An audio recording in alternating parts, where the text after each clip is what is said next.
Keď muž nie je ochotný vložiť prácu do toho, aby získal ženu, to znamená do procesu dvorenia, tak týmto hovorí, že je vo svojej energii princeznej. Nie princa a ani vôbec vonkoncom nie kráľa, v energii princeznej. Pretože úloha muža je makať.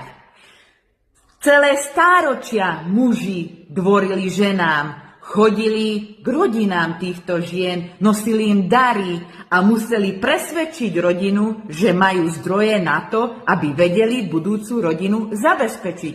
Museli to zdokumentovať a nielen to, museli všetko naozaj ukázať, že je to tak, je to dôveryhodné, pretože boli v súťažení s inými pýtačmi, to znamená mužmi. A teraz, keď muž sa rozhodne, alebo si myslí, že žena by mala robiť tú prácu za neho, on si pekne, krásne vyloží nohy a hovorí, že on je cena, ktorú žena musí získať, potom vám hovorí, že je absolútne neambiciózny, toto hovorí a demonstruje jeho pracovnú etiketu a tento muž nie je schopný pre vás nejakú budúcnosť zabezpečiť.